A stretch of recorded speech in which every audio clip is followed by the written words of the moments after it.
jërë ngeen jëf yéen suñuy abonné seen chaîne bii di L'Oreille du Monde TV dafa fas yéene waat yeesalaat ab doxalinam lépp ci gën di leen bégal moo tax ñu di leen ñaan ngeen di aimé suñuy vidéo di ko commentaire waaye di ko partager ak seeni soppe ci commentaire yi nag lépp lu ngeen bëgg ñu yokk ko mbaa ñu wàññi mbaa ñu di ko defaraat ci suñu ay contenu ñu ngi leen di ñaan ngeen ñu ko bindal ndax ñun yéen lañu fi nekkal ngir di jaamu seeni soxla.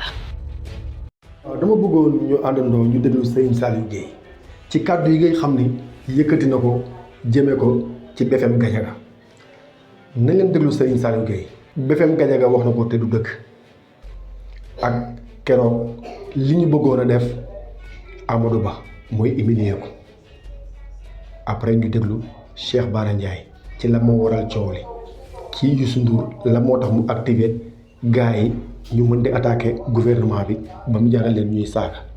waaw dañ leen di ñaan vidéo bi nag ngeen déglu ko ak xel te ngeen partagé ko te aimé ko bu baax a baax a baax a baax ni ngeen déglu Serigne Saliou Gueye. li gars yi naan service après vente moom jàpp na ne moo porté loi bi. donc en tant que député du peuple.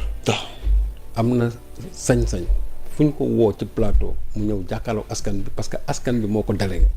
Amadou dem fa ci ndoxu bakkanam fay dem parce que c'est un représentant du peuple comme le définit vraiment le règlement intérieur de l'Assemblée nationale, je crois article 100. Exactement. Donc c'est un comment dire député du peuple kooku nag bu porté benn loi waaw war na ñëw taxaw ak sénégalais yi nit ñi déglu ko mu wax leen ne loi bi lii lañ ci wundu mais ña nga xamante ne ñoom ñoo fa la fa nekkaloon d'abord benn xamuñu dara ci loi bi deuxièmement seen intention du woon déglu Amadou Ba seen intention c'était tout simplement mooy humilier ko wax ko lu ko naqari et en même temps aussi jàllale waale aussi seen message boo xamante ni dal na ci ki nga xam ne mooy Ousmane Sonko parce que loolu kese la yow ki ñëw taxaw di wax loi di ko expliquer mais déglu ko su paree nga jël kàddu gi mais d'abord benn da nga ko dagg deuxièmement li la Amadou wax parce que Amadou ba muy wax dana la 2011 da nga bokkoon ci ñi nga xamante ne ñoo doon taal. Je trouve que lâcheté mooy man je suis un jeune du parti Rewmi formé par le président Idrissa Seck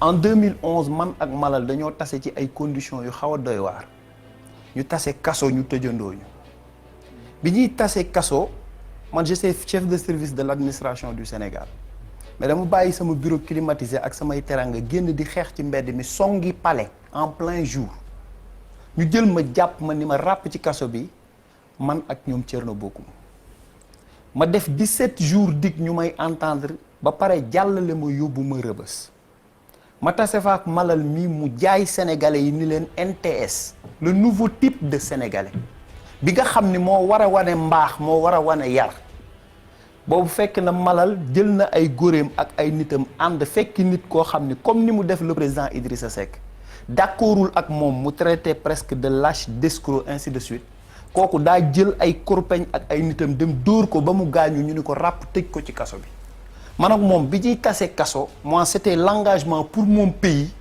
moom c'était acte de vandalisme grotesque bu mu defoon ma jàpp ni l'escroquerie et la lâcheté c'est de dire aux Sénégalais que un nouveau type de Sénégalais nii lay doxee nga dem doxale noonu c'est ça la lâcheté léegi nag jël nit ni ko lâche nga escroc nga dafay wuywaat ni mu comporté woon ci foofu ku d'accordul ak moom ni mu demee dóor ko bañ tëj ko noonu la d'accordul ak président Idriss Seck ba mu ni ko lâche nga wala nangam ka dañ ni c'est la liberté vraiment gis nga dictature pensée unique ak ay yenn prétention yi nit ñi war nañ ko moytu parce que waxuma Idriss Seck mais ñun ndaw ñi mu jiite rek man ak Malal aar lu ñu bokk bërki Dembo Ndiaye ñoo nekk sama oto ñuy jiite ngaas ak policiers yi man moom Alioune Sané li ñuy waxtaan avant ñoo egg ci kële yi rus naa sax di ci dellu si ci télé donc gis nga prétention yi ak yenn yi nañ ko moytu Idriss Seck dafa kawee par rapport ak station wu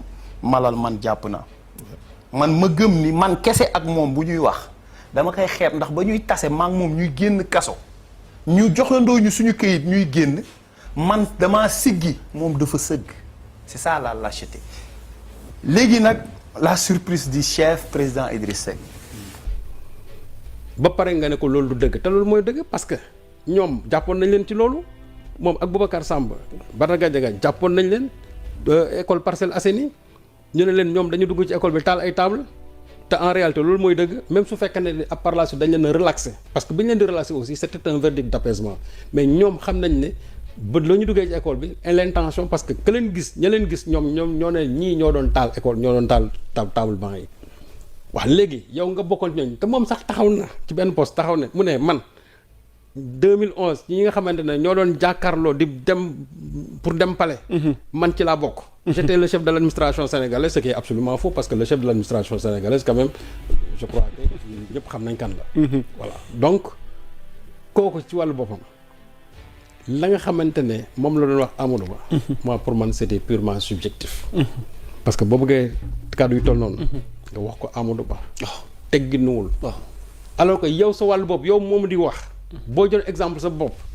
yow la nga wax Amadou Ba donc war njëkk a commencer sa bopp. parce que yow tu es un faussaire. yow faussaire nga parce que boo demee ba jël diplôme trafiqué ko.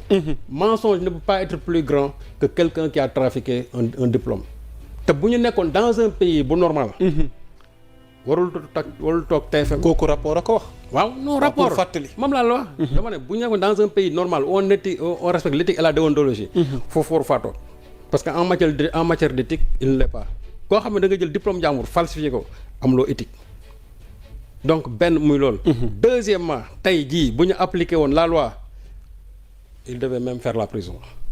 bu ñu appliqué woon la loi moom normalement il devait perdre ses droits civiques war na ko perdre bu ñu appliqué woon la loi mooy aujourd'hui dans toute administration publique amatul droit mu liggéey fa.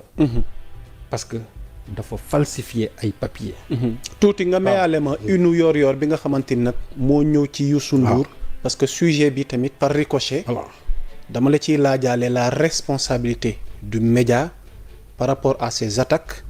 soxna tuuti boo ma may une bi yaa ngi ciy wax ni attaque insolente répétitive contre le Pastef et son leader à la TFM. et si Youssou Ndour tirer les ficelles mu nekk une interrogation bi nga teg sur la table di fàttali ne Pastef génnewaale woon nañ benn communiqué di ñaawlu kàddu ñaaw yi nga xamante ni dafay jëm ci seen dodd Serigne Saliou lan moo sabab sa questionnement bii nga ne et si Youssou Ndour tirer les ficelles. xam nga boo xamee groupe Futurs Médias ni muy fonctionner toujours de tout temps ak gouvernement yi nekk fii ce groupe de presse a été un groupe de pression sur le président Wade sur le président Macky Sall. da nga gis ay jamono yoo xam ne dañuy tirer dem benn instant nga gis leen ñu assouplir seen position. Youssou Ndour a bénéficié ici de remise fiscale lu jeex. on s'en rappelle oui. mais loolu lu ko waral. parce que tout simplement moom il a un média puissant et en plus il était un collaborateur du président de la République. donc proximité boobu moo ko doon may moom muy am privilège yooyu. de tout temps il est dans le cercle du pouvoir. il a battu campagne encore pour le président Macky Sall même s'il ne l'a pas fait pour Amadou Ba mais boo xamee un peu la sociologie de Futurs Médias nga xamante ne dafay am yëpp toujours dafa neex kilifa suprême bi parce que toujours les gens ils ont l'impression en disant que oui Youssou Ndour du ñëw fii booy joxe ay kii. non parce que j'allais vous demander. est-ce que responsabilité ma ngi ci parce que xëyul ca télé ba. non xam nga tey bu ñu doon wax bu ñu doon def responsabilité pénale. en réalité c'est le rédacteur en chef ou bien le directeur de programme moom la ñuy jàpp. mais moom mooy nekk kilifa gi au sommet. te xam nga de tout le temps. boo xoolee les manières de la presse seen presse yi ci boppam c'est un moyen c'est-à-dire arme la boo xam dañ koy xeexee. Bolloré du feeñ dans ces médias. ces news du ci feeñ. mais toujours xam nga ne Bolloré. média am yooyu moom lay utiliser. pour mën a am li nga xam moom la bëgg a am. mais même du ci feeñ. donc loolu de façon vraiment très intelligente di nga xam ne toujours dañuy utiliser ñoom seen médias yooyu. pour mën a accéder fenn fi. et je te dis une chose. depuis un an Youssou Ndour n'a pas vu le président de la République. Youssou Ndour n'a pas rencontré le premier ministre. Il ne les a pas rencontré. Et pourtant il veut bel et bien les rencontrer. Youssou Ndour. Oui. Depuis un an. Depuis c'est un rapport avec le régime actuel. waaw mais xam nga il n'y a pas eu de rencontre. non ils ne sont jamais rencontrés. daje nii audience ñu jël ko nii audience xam nga boobu léegi amut. sëñ Saliou lan moo war a sabab. ce silence waaw mais en réalité. xam nga boo gisee aussi Pastef ñoom il ne s'embrasse pas souvent yenn kii yeeg yooyu quoi yenn titres yi ñu ne diw mooy mel nii et cetera ku xam Ousmane Sonko xam ne Ousmane Sonko de tout temps dem ci média ñàkk fa bañ a dem moom la yemale. te Ousmane Sonko xam nga ne même étant dans l'opposition et le Pastef toujours ils ont été victimes quand même des médias de Youssou Ndour gis nga l'affaire Tullow Oil foofu la woon. gis nga ba sa confrontation avec jàkkaarloo bi mu defoon ak Binta Diallo. foofu la woon encore. Qu'est-ce que les gens n'ont pas dit sur le Pastef yoo xamante ne nii c'est avec les médias de Youssou Ndour donc c'est-à-dire que même étant dans l'opposition Sonko n'était pas bien vu au niveau des futurs médias. Bon même ñenn ñi sax nee nañ Sonko wéy day jaay affaire parce que boo koy invité mu bañ a ñëw yooyu mais il en a le droit ñëw ci média moom. du obligation. ñenn ñi ils l'ont très mal pris. bu ñu ko gisee peut-être mu dem Walfadjri donc ñoom jàpp nañ ne da leen gënante mais c'est son plein droit su ko neex mu def ko. mais loolu du waru nekk une raison quand même pour que subjectivement ngeen ne da ngeen di xeex Pastef et son leader. donc Youssou Ndour en tant que d'abord opérateur économique homme d'affaires maniant de la presse il veut bel et bien rencontrer le président de la République ou bien le premier ministre comme ñeneen ñi ñu koy defee te man je sais que des démarches ont été entreprises dans ce sens-là mais jusqu'à aujourd'hui loolu antuwul mais loolu war na mën a nekk loo xamante ne nii man mën naa jàpp ne loolu ça peut être un aspect et autre chose encore loo xamante ni tey Youssou Ndour moom su ko neexoon lii xew foofu loolu dafa xewati parce que nag après tout c'est le patron du média koo fu mën a dégg muy wax fii naan man média yi du ma ci dugal sama loxo boobu da ngaa gisoon ne c'est intérêt moo nekk en jeu mais man xam naa ci ñoo xamante nii seeni journaux le lendemain war nañu mën a génne dara patron de presse boo xamante ne nii il est éloigné de son journal mu taxaw daal loolu bu mu fi génn et ça a amené un clash avec ki nga xamante ne moo nekkoon directeur de publication bi donc pour dire que souvent quand les gens disent que non ñoom ils sont un peu loin non ils sont très proches de leurs médias parce que xam nañ ne médias yooyu c'est des armes yoo xam ne moom la ñuy xeexee souvent ak nguur yi et fu nekk nag nga dem France nga dem États-Unis nga dem fu nekk partout dans le monde médias yi gars yi moom la ñuy xeexee ok donc la nga xamante ne moom ma ngi fay xew teg na ci bëtam gis na ko léegi su fekkee ne loolu dafay répété wu une fois deux fois ñuy téye président de la république téye le premier ministre ak seeni parti di leen fa ñàkkal fayda chaque fois di leen fa manquer de respect ñoom ñu teg ci seen bët dem ba nga xamante ne le directeur de programme bañ ko laajee lu mu wax mu ne fii c'est la liberté d'expression mais la liberté d'expression ne permet pas quand même la licence pour insulter les gens. FMI ak BFM bi danaa leen boole. FMI ak BFM bi waaw. FMI ak BFM bi noo leen mën a boole. FMI ak BFM bi mooy saagay BFM bi. ak coowul FMI bi ndax dañoo lëkkaloo. nu ñu lëkkaloo FMI. ni ñu lëkkaloo mooy. waaw FMI moom ñëw na fi wax na fi la Sonko waxoon. ba mu faloo loolu la wax. mooy dañoo randal. ñeenti junni milliards. maanaam sénégalais yi nag xamuñ loolu. waaw il faut sëriñ bu ne wala maam ju ne am ko toog ak yow ne la ñeenti junni milliards mooy benn maanaam benn junni million. benn million ba muy junni mooy benn milliard. nga naan benn milliard ba mu yàgg ba muy junni yoon mooy benn junni milliard. loola nga répété ko ba muy ñeenti yoon mooy ñeenti junni milliard. waaw yu teg ñaar téeméeri million ak juróom-ñaari million juróom-ñaari milliard ñaar téeméeri junni milliard ak juróom-ñaari milliard moom lañ sàcc. waaw moom moo ne fes te lu lépp nañ ko ci turu Sénégal ba noppi Sénégal gisu te ñun ñoo koy fay. fii ba 30 ans fii ba 40 ans ñoo koy fay ba dee suñuy sët continuer. waaw lépp loo fay bor boo lebut nag loolu nag wax dëgg yàlla Sénégal nag xanaa natt boobu nag yàlla duñu ko teg. waaw léegi nag bi FMI ñëwee télé adduna bi yëpp dañoo wax ne FMI nee na Sénégal dañu fi lépp nañ 4000 milliards bailleurs yi gisuñ ko réew ma gisuñ ko. waaw waaye dafa làqatu xaalis bi daal mënuñoo wax ne dañ koo sàcc ndax FMI lañ ñoom. pour le moment. waaye daal wóor na leen ne moom lebee nañ ko ci ñoom te indiwuñ ko Sénégal. waaw. adduna bi wax ko télé adduna bi yëpp loolu mooy xibaar boo xam ne. journal yi adduna bépp ko wax. rajo yi adduna bépp ko wax télé yi adduna bépp ko wax Sénégal it journal yëpp ko tiitare. ba mu des ñaari journal. benn bi danaa ko jéggal tuuti ba mooy télé mooy bu bugaan bi rek. léegi bu Youssou Ndour laa bëgg a jàngat mooy. dafa ñëw Macoumba Beye wax déformé carrément propos FMI. waaw maanaam FMI ne lii la mu ne du lii lee la. te moo ko tey dégg na wolof dégg tubaab moo ko tey TFM ñëw jaar fa RFM jaar fa L'Obs jaar fa kon da ngay xam ne tayif la ak complot ñu jóge ca maanaam BFM Gadiaga ñëw toog di saaga. waaw saaga yi nag ak loolu benn la. ah BFM mooy BFM Gadiaga waaw mooy BFM Gadiaga. waaw BFM Gadiaga damay ñaan ñëppit moom nañ koy wooyee BFM Gadiaga ba mu wax lu leer ci BFM bi rek. waaw ndax mënoo di accuser nit ñi ba noppi yor sunu loolu weng te mënoo cee wax. BFM Gadiaga. waaw BFM Gadiaga rek. waaw mooy BFM moom BFM moom bu ñu ko waxee ci réew mi. kenn la. léegi nag kooku maanaam li saaga yooyu dafa lëkkaloo mbir mi ndax mooy Youssou Ndour dafa poñe woon Sénégal. Youssou Ndour bu amee soirée. waaw moom télé bi ak rajo bi ak journal bi. waaw du wax waaye li ñuy wax lépp moo koy waxlu. dégg nga dafa nekkoon ci réew mi poñe réew mi bu amee soirée réew mi day taxaw. réew mi taxaw. première dame dem di ko feccal ministre yëpp dagg ñëpp fàq directeurs yi ñëpp dem. waaw république bépp taxaw parce que Youssouy soirée tey. Youssou mbalax kooku doon na xaar bu amee lu toll ne dëj bi mu amoon.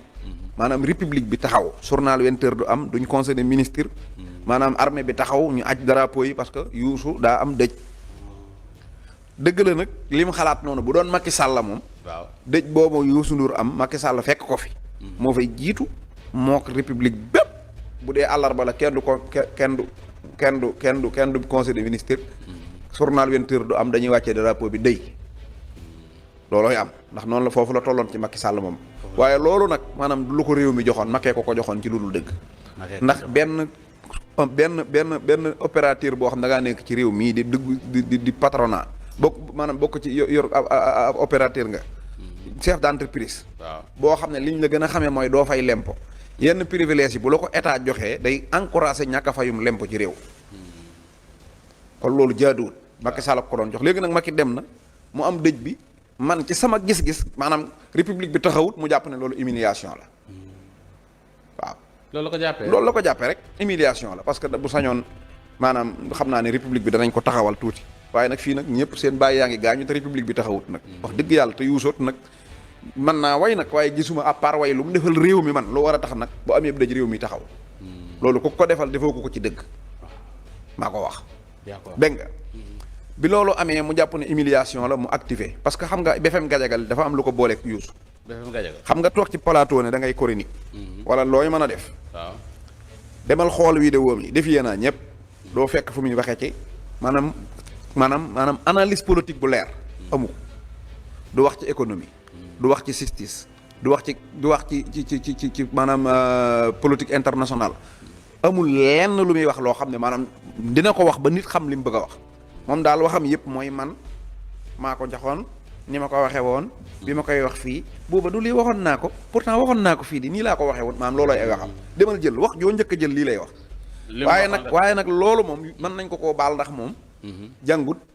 waaye ka ko fa indiwu ko fa loolu daa jàpp Youssou Ndour di ko saaga. waaw ba cëg fii di ko saaga yu ñaaw ba Youssou ne booy bii nag mën naa saaga. daal koy recruter.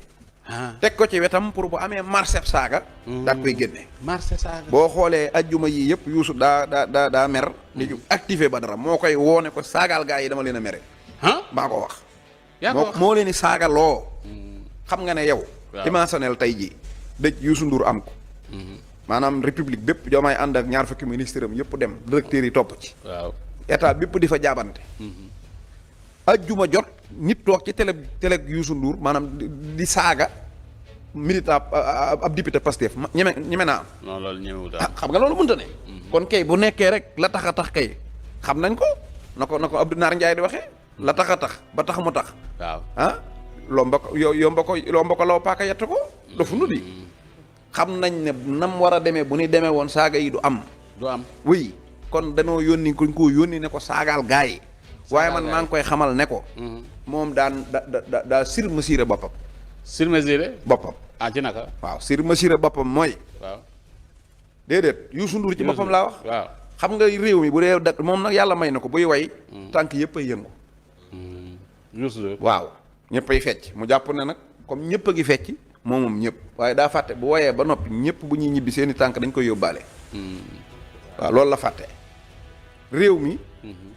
bu bëggee natt boppam na ko natt ci Abdou Mbow. Youssou Ndour waaw natt boppam ci Abdou Mbow. ba fa Diomaye ñëwee ak Abdou Mbow daa Mamadou Mamène Ndiaye daa saaga Diomaye da ko ne Bassirou Diomaye Faye ba mu ne ko waa mu ne ko da ngaa reer. loolu mooy yëfu naafeq ñu war a bàyyi Sénégal nag justement. Bassirou dafa mel ne déggoo li ma la wax de. non néew ma même néew ma bu mu wax lu mu dul def wala bu dama ne. waxin bi mu waxee ak ni mu ko waxee ndax du tax nit ñi dëkkal ko fenn fi. déclaration yi moom a tax di wax mais junju ma fi non attends. junju ma fi waxi naa fekk bul ma wax loolu ma waxul. non da nga ne ndax ci rafetul woon mu wax leneen même bu fekkee ne du ko def loolu nga wax. allez-y. sa même bu fekkee ne du ko def loolu nag moom la ñu lay wax ne nit bu dee wax lu mu narut a def waxu naa fekk la te duñ bokkuñu ci loolu kay c'est un principe maintenant ñun duñu wax lu ñu dul def. Abdou Mbow mii di wax ne suñu président dafa wax ne respecté wul kenn nawloowul kenn te dëggal na ko tey bu génnee ci ko président Ousmane Sonko waxee ci bu moom ci boppam man ma bàyyi politique. gis nga njiit du toog ci rajo di wax loo xamante ne du dëgg loolu dañ ko lu ñu war a moytu la. xam nga yaa ngi wax waxi naa fekk di attaquer nit ki di ko wax waxi lu dëgg te lii mooy ak réewande quand même je suis désolé mais Bassirou Diomaye Faye lii du yëfu nit maa ngi jégalu lu dëgg te lii mooy ak réewande quand même je suis désolé mais Bassirou Diomaye Faye lii du yëfu nit maa ngi jégalu lu dëgg te lii mooy ak réewande quand même je suis désolé mais Bassirou Diomaye Faye lii du yëfu nit maa ngi jégalu Abdou Mbow nii la ko waxee daan na ko doo fi waxee jógal coupé Bassirou dem mu téye fa Abdou Mbow di raax ak peintre Abdou Mbow bisu keroog ak léegi lu yokk ci moom njoolu fi ab kilo yokku ko fi maa ngi koy siyaare kilo yokku ko fi lan fi doonoon ba léegi la doon Diomaye nag wax dëgg yàlla moom yokku na ba dégg président de la république waaw te teleem boobu dañ ko faa dàqe woon kon bu doon moom la réew mi déglu ku mere yàq la kon Diomaye du doon dara Abdou Mbow ay doon président de la république kon son excellence Abdou Mbow la ñuy dégg tey kon waaye nag yàlla dogalu ko moom bu bëggee natt boppam na ko natt ci Abdou Mbow rek nun li ñuy def bu ko bëggee natt na ko natt ci Diomaye même saaga woon génne ko ñu rëppatal ànd ak moom tey dégg na président kon ñun ñoo ko gën a légitime ci réew mi fop ku ko nax nag ne ko réew mi nduur la sant koo meree yàqal boo ko attaqué mu yàqu yuuxul ba dee yaag ba dara yaag BFM Gajaga ngeen yuuxu ba fa ngeen mën a yem élection yu fi am bu fekkee gaa ñi jubal jubante gi mi ngi dox mënuloo leen ko dara man maa la ko wax